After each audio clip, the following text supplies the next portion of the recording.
Hi, I'm Lily. I'm really happy you're here today. Learning English is a journey, and every journey begins with a small step. It doesn't matter how slow you go.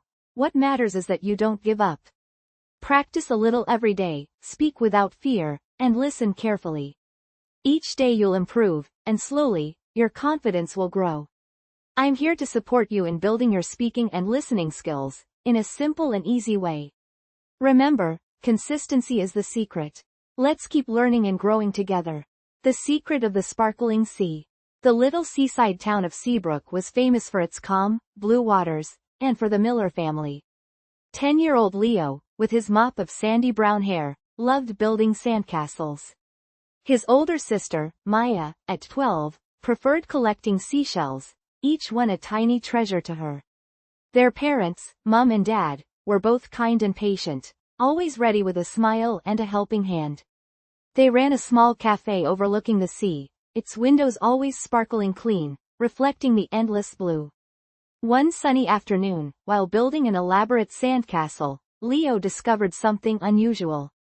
Hidden beneath a smooth, gray stone, nestled amongst the wet sand, was a small, glass bottle. It was unlike any bottle he had ever seen. It shimmered with an inner light, a faint, sparkling glow that seemed to pulse gently. He carefully picked it up. It felt cool and smooth to the touch. Maya, look, he shouted, his voice full of excitement. Maya, engrossed in her shell hunting, looked up, intrigued by his enthusiasm. She carefully examined the bottle. It's beautiful, she whispered. Inside, they saw a tiny, rolled-up piece of parchment. With trembling fingers, Leo carefully unfurled it. The writing was faded but legible. It read, "The secret lies where the sun kisses the sea at twilight." The children puzzled over the message. What did it mean? Where did the sun kiss the sea? They showed the bottle and the message to their parents. Mom and Dad were as curious as they were. Dad, a keen sailor, suggested it might refer to a specific location, perhaps a hidden cove only visible at sunset. That evening, armed with a flashlight and a picnic basket, the Miller family set off to explore the coastline. The sunset painted the sky in vibrant hues of orange, pink and purple. Magnificent. It was truly breathtaking. They walked along the familiar shore, past the familiar rocks and sandy beaches, nothing unusual. The sun dipped lower, casting long shadows. Suddenly, Maya spotted a small, secluded cove, hidden behind a cluster of rocks. The sun's last rays were indeed kissing the sea at that very spot. It was magical. The water there sparkled with an unusual intensity, brighter than anywhere else they'd ever seen. As they approached, they noticed something else. Small, glowing pebbles lined the shore of the cove. They picked them up carefully. The pebbles emitted a soft, warm light. Leo and Maya were completely amazed. Look, the pebbles glow, Leo exclaimed, his eyes wide with wonder. Dad, being the practical one, suggested they collect a few pebbles and take them back to the cafe to examine them more closely. Back at the cafe, using a magnifying glass, they examined the pebbles. They were unlike any stones they'd ever seen before. They seemed to pulse with a faint light, and they were surprisingly warm to the touch. That night, while Mom and Dad cleaned up the cafe, Leo and Maya carefully placed the glowing pebbles on a tray. They watched as the pebbles cast a soft, magical glow on the walls of the cafe. They realized the pebbles weren't just pretty, they radiated warmth. The cafe felt suddenly much cozier, warmer and more inviting. The next day, they took the glowing pebbles to Mrs. Gable, the town's oldest resident and known for her vast knowledge of Seabrook's history. Mrs. Gable, a kind woman with twinkling eyes and a gentle smile, listened intently to their story. She was amazed by the pebbles. These, she said, her voice filled with awe, are star pebbles. Legend says they were scattered across the sea many centuries ago by a friendly sea sprite. They bring warmth and happiness wherever they are found. Mrs. Gable explained that the bottle and the message were a way to guide the children to the star pebbles. She smiled warmly at them. The sea keeps its secrets well, my dears. But sometimes, it shares its treasures with those who are kind and curious. The Miller family decided to share the star pebbles' warmth with the whole town. They placed some pebbles in the town library, others in the school, and some in the local nursing home, spreading joy and cheer wherever they went. The cafe, now glowing softly with the remaining pebbles, became even more popular. People came not just for coffee and cakes, but also to experience the warmth and magic of the star pebbles. Leo and Maya, initially driven by curiosity, had discovered something much greater. They had learned the importance of sharing and the joy of bringing happiness to others. Their simple act of kindness brought a wave of warmth and positivity to Seabrook. The secret of the sparkling sea wasn't just about the star pebbles, it was about the warmth and joy they brought to the community. The magic of the sparkling sea was not just in the shimmer, but in the sharing of the light, and that made it truly special. The Miller family's lives were forever changed, all thanks to a little glass bottle and a whole lot of curiosity, and a truly magical discovery. The end. Sir Reginald's remarkable rescue. Sir Reginald was a very small, very fluffy, very important dog. He lived with the Miller family, Papa Miller, Mama Miller, 10-year-old Lily, and 7-year-old Tom. They lived in a cozy little house near a big, sparkling blue lake, surrounded by tall, green trees. Sir Reginald, despite his size, believed he was the guardian of the entire house, and perhaps, the whole lake too. One sunny afternoon, the Miller family decided to have a picnic by the lake. They packed a basket full of yummy sandwiches, juicy apples, and sweet cookies. Sir Reginald, naturally, insisted on coming along. He wore his special red collar with a little bell that jingled merrily with every happy bounce. Lily, who loved to draw, brought her sketchbook and pencils. Tom, who loved to explore, brought his magnifying glass to examine interesting bugs and stones. Mama Miller brought a blanket, and Papa Miller brought the picnic basket. Sir Reginald brought his boundless enthusiasm and a wagging tail that could knock over small trees, almost. The walk to the lake was filled with laughter and chatter. Lily pointed out a bright red ladybug crawling on a leaf. Tom discovered a fascinating ant hill, meticulously observing the busy ants carrying crumbs. Sir Reginald sniffed every interesting smell along the way, his nose twitching with delight. They reached the lake, a perfect picture of serene beauty. The sun shimmered on the water, the trees swayed gently in the breeze, and the air was filled with the sweet smell of wildflowers. They spread the blanket under the shade of a large oak tree and began their picnic. Suddenly, a little girl, no older than 5, came running towards them, tears streaming down her face. Her name was Chloe, and she was all alone. She was wearing a bright yellow raincoat and her small hands clutched a small, worn teddy bear. I lost my mama, she cried, her voice trembling. Lily and Tom felt a pang of sympathy. Mama Miller gently knelt beside Chloe, offering her a comforting smile and a cookie. Don't worry, sweetheart, Mama Miller said softly. We'll help you find your mama. Chloe, calmed slightly by the kind words and cookie, explained that she had been playing near the lake's edge when she lost sight of her mother. She couldn't remember where she had last seen her. Papa Miller decided to search the area near the lake while Mama Miller stayed with Chloe, comforting her. This was Sir Reginald's moment to shine. He, despite being a small dog, possessed an extraordinary sense of smell. He sniffed the air, his little nose twitching with determination. He detected a faint scent, a familiar scent, the faint smell of Chloe's mother's perfume, lavender and vanilla. He started to pull at his leash, barking excitedly, guiding them in a specific direction. Following Sir Reginald's lead, they walked along the lake's edge, passing families enjoying their own picnics, children building sandcastles, and a group of teenagers playing frisbee. Sir Reginald tugged insistently, sniffing every bush and tree. He barked at a couple walking their dog, just to be sure. After what seemed like forever but was probably just 10 minutes, Sir Reginald stopped abruptly, barking excitedly at a small clearing hidden behind a cluster of tall bushes. And there, sitting on a bench, looking anxiously around, was Chloe's mama.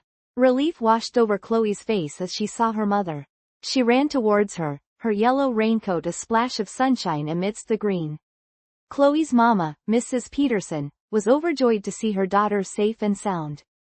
She profusely thanked the Miller family, especially praising Sir Reginald's incredible nose and Lily and Tom's help. She explained that she had been searching for Chloe everywhere. A wave of happiness and gratitude washed over everyone. The reunion was a joyful moment, full of hugs and relieved sighs. Even Sir Reginald received a generous pat on the head and a small piece of cookie from Mrs. Peterson. He wagged his tail so hard, his whole body wiggled with happiness. The rest of the afternoon passed in a blur of laughter and shared stories. Chloe, no longer afraid, played happily with Lily and Tom. The Millers and Mrs. Peterson shared their picnic, the atmosphere filled with warmth and friendship. As the sun began to set, casting long shadows across the lake, it was time to go home. Chloe, clutching her teddy bear tightly, gave each of the Millers a big hug, and thanked them again for finding her. Sir Reginald, tired but satisfied, trotted happily beside them. Back at their cozy house, nestled near the sparkling lake, the Miller family talked about their day. They were proud of Sir Reginald's bravery and Lily and Tom's kindness. They talked about how important it was to help others and how even a small dog could make a huge difference. That night, as Lily and Tom drifted off to sleep, they both dreamed of Sir Reginald, the little dog with a big heart, who had made such a remarkable rescue. And Sir Reginald, curled up at the foot of their bed, dreamed of cookies, and of the sweet smell of lavender and vanilla. He knew, deep in his fluffy heart, that he was a very important dog indeed. A truly remarkable dog. And he knew, with absolute certainty, that he would always be there to help anyone in need. The jingling of his little bell was a soft lullaby, a reminder of the day's wonderful adventure, a promise of many more happy days to come.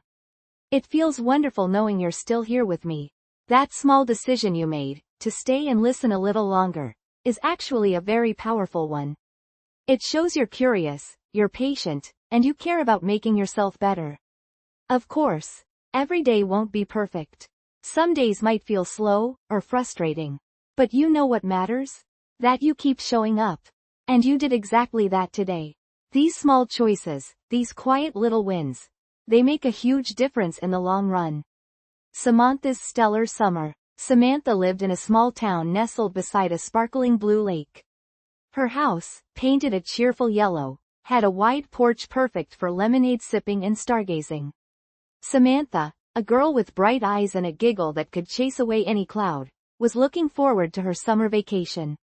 This was going to be Samantha's stellar summer.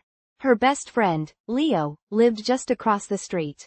Leo, with his messy brown hair and a pocket always full of interesting rocks and pebbles, was as excited as Samantha. They had big plans. Very, very big plans. First on their list was the annual town bake-off. Samantha was planning to bake her grandmother's famous apple pie, a recipe passed down through generations. But, oh dear, she'd accidentally used salt instead of sugar. The pie was, well, let's just say it wasn't quite right. Tears welled up in her eyes. This was a disaster. Leo, ever the optimist, rushed over. "Don't worry, Samantha," he exclaimed, his eyes wide. "We can fix this. My grandma makes the best blueberry muffins. We can enter those instead." Samantha sniffled. "But, it's not grandma's pie." Leo smiled. "It's *our muffins. And we can make them even better together." And so they did. They spent the whole afternoon in Leo's kitchen, carefully measuring flour, gently folding in blueberries, and humming a cheerful tune. The muffins turned out perfect, fluffy, sweet, and bursting with juicy blueberries. Although they didn't win first prize, they won the most enthusiastic bakers ribbon, and that felt even better. They learned that teamwork and a positive attitude could turn any mishap into a sweet victory. Next on their agenda was the lake. Samantha loved swimming, but she was a little nervous about the deep end. Leo, a confident swimmer, promised to help. He showed her how to float, how to kick properly, and how to breathe easily. Slowly, carefully, Samantha built her confidence. By the end of the week, she was swimming across the lake with a joyful whoop, her fear replaced by the exhilarating feeling of freedom. One sunny afternoon, while exploring the woods behind the lake, they stumbled upon an old, abandoned observatory. It was overgrown with ivy, but the dome was still intact. Inside, dusty telescopes pointed towards the sky. Leo, fascinated by space, was overjoyed. He spent hours cleaning the telescope lenses, carefully dusting off the years of accumulated grime. Samantha, intrigued by Leo's passion, joined him. Together, they learned about constellations, planets, and galaxies. They discovered the magic hidden within the twinkling stars. Leo patiently explained complex astronomical concepts in simple terms, making Samantha feel both clever and inspired. That evening, they used the restored telescope to observe the night sky. The Milky Way stretched across the heavens like a river of diamonds. They identified constellations, their names whispering tales of ancient myths and heroes. For Samantha, it was a magical experience. She realized that the universe held wonders far beyond her imagination, and that learning about it was a thrilling adventure. Later that summer, the town held its annual summer festival.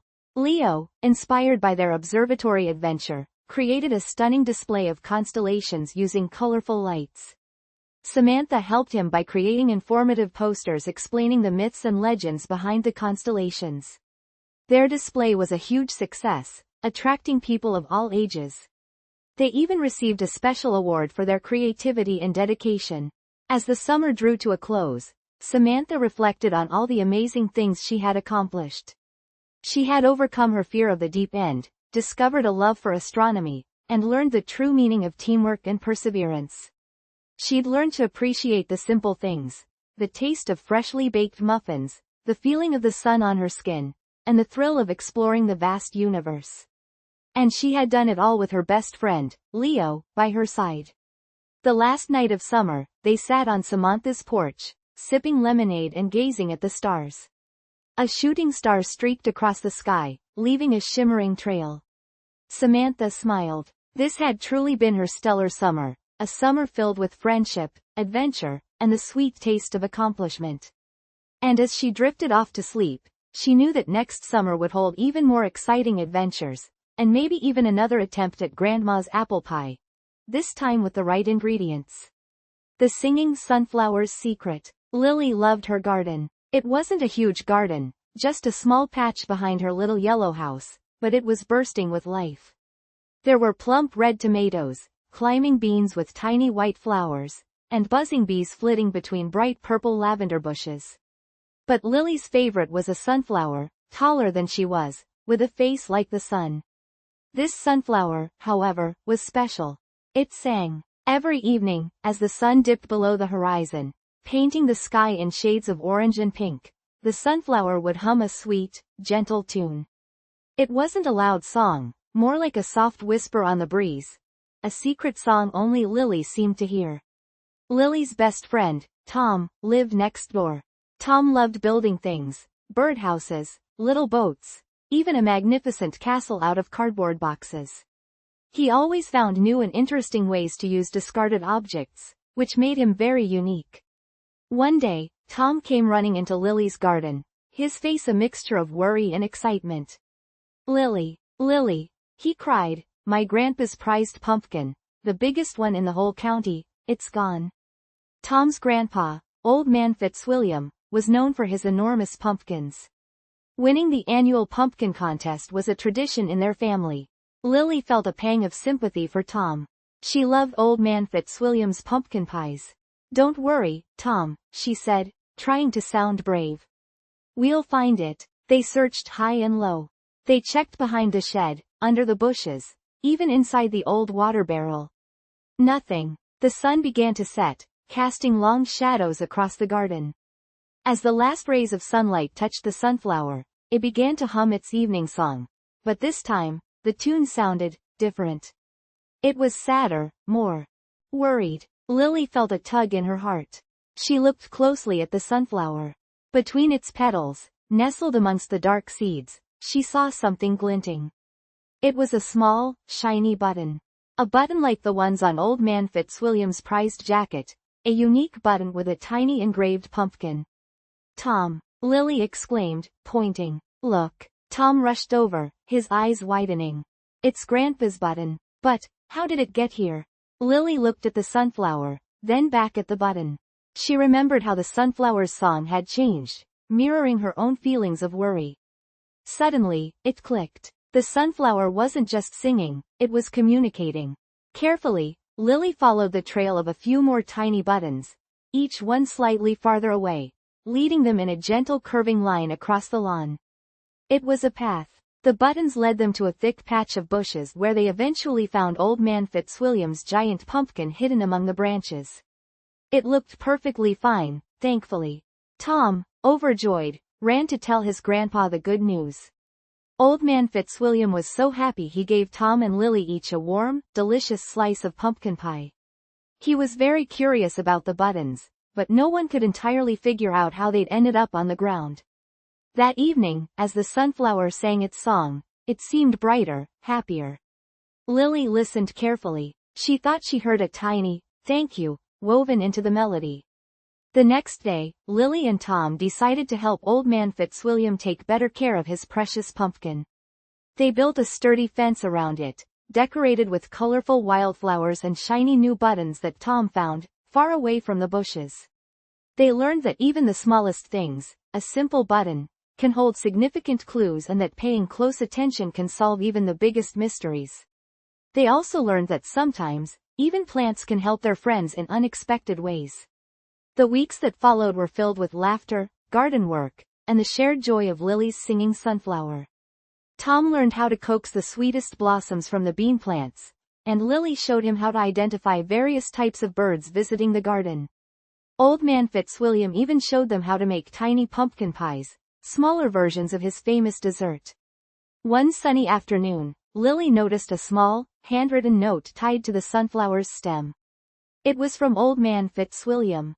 He wrote a heartfelt thank you to Lily and Tom, expressing his gratitude for their help in finding his pumpkin, and hinting that the sunflower's secret singing may have a deeper explanation than anyone ever realized. It sparked a new curiosity in both Lily and Tom's minds, igniting a sense of excitement and wonder about the world around them, and what other secrets nature might hold. The singing sunflower became a symbol of their friendship, their shared adventures, and the magical mysteries that could be found in the simplest of things. They continued to cherish their garden, their friendship, and their shared secret of the singing sunflower, a secret that bound them together with warmth and happiness. And every evening, as the sun set, Lily and Tom would sit together, listening to the beautiful song of the sunflower, a song that now held a special meaning for them both. A reminder of their shared adventure and the unwavering bond of friendship. It feels wonderful knowing you're still here with me. That small decision you made, to stay and listen a little longer, is actually a very powerful one. It shows you're curious, you're patient, and you care about making yourself better. Of course, every day won't be perfect. Some days might feel slow, or frustrating. But you know what matters? That you keep showing up. And you did exactly that today. These small choices, these quiet little wins, they make a huge difference in the long run. The 7 Sparkling Stones. The Miller family, Papa Miller, Mama Miller, 10-year-old Lily, and her 7-year-old brother, Tom, lived in a cozy little house near a sparkling blue river. Papa Miller was a kind, hard-working baker, known for his delicious bread. Mama Miller was a talented artist, painting beautiful pictures of the countryside. Lily loved to read, her nose always stuck in a book. And Tom, well, Tom loved collecting shiny things.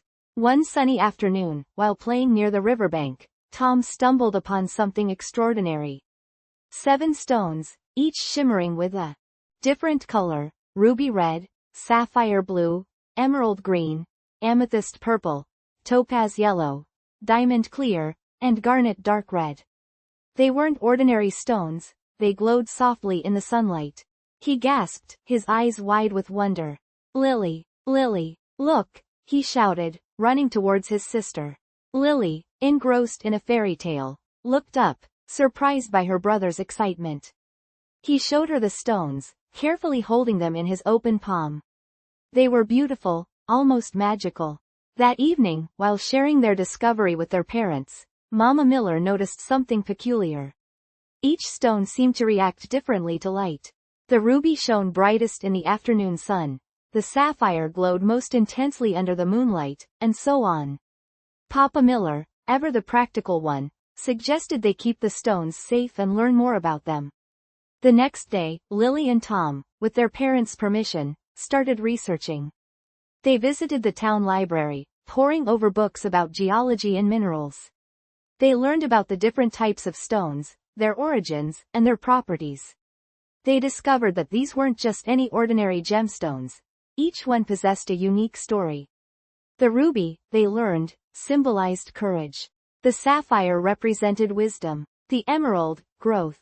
The amethyst, peace. The topaz, joy. The diamond, purity. And the garnet, strength. The children were amazed. They felt a special connection to these stones. Their research became a family affair. Papa Miller helped them build a special wooden box to keep the stones safe, carefully lined with soft velvet. Mama Miller painted a beautiful picture of the riverbank where Tom found the stones, which they framed and hung above the box. Evenings were now filled with discussions about the stones, their meanings, and the fascinating stories they represented. One day, a small problem arose. A mischievous squirrel, attracted by the shine of the stones, managed to sneak into their room and knocked the box over. One stone, the delicate emerald, rolled under the furniture and disappeared. Tom was devastated. He felt responsible, blaming himself for leaving the box unattended. Lily, seeing her brother's distress, immediately offered comfort. "Don't worry, Tom," she said softly. "We'll find it together." They searched high and low, looking under beds, behind chairs, and even checking the garden. Their parents helped too. The search became a family adventure, reminding them of the importance of working together. After long and careful search, they finally found it tucked away in a dark corner.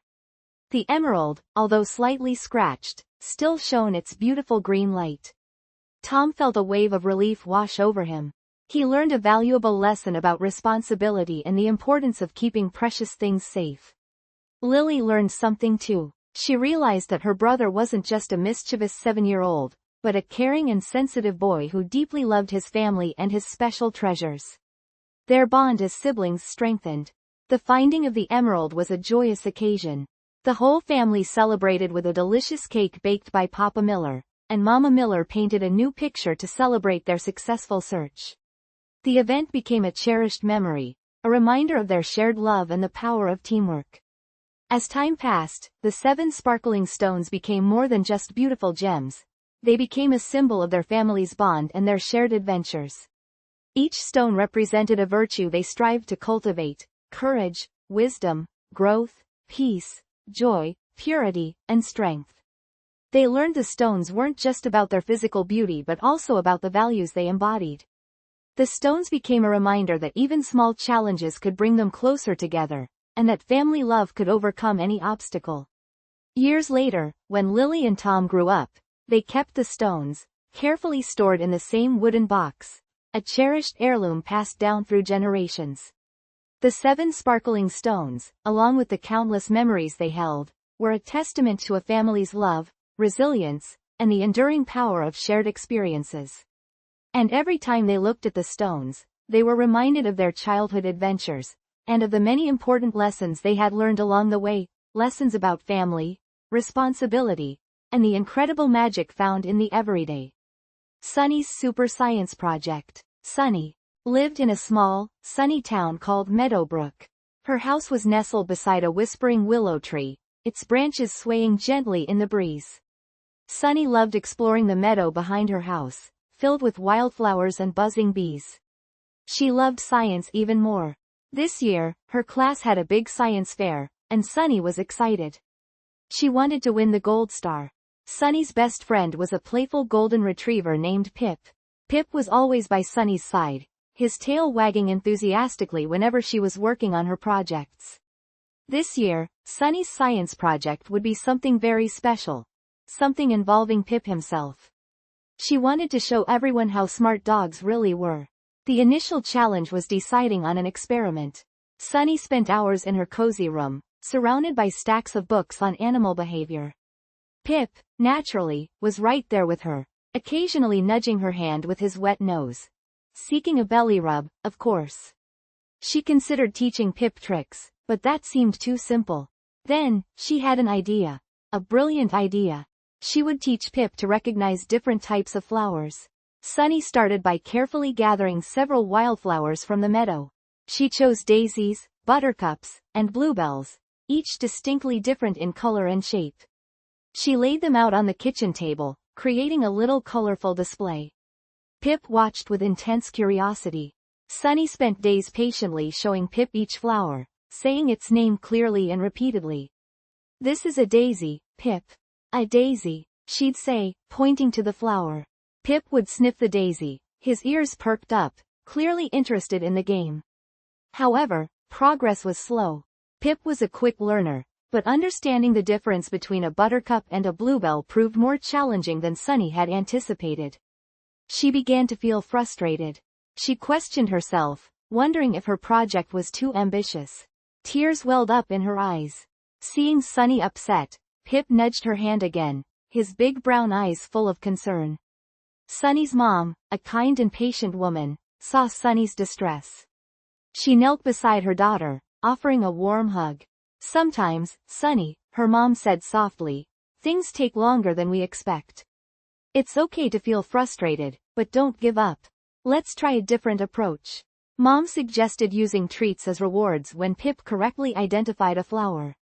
Sunny's mom also helped Sunny create colorful flashcards with pictures of the flowers, making the learning process more engaging.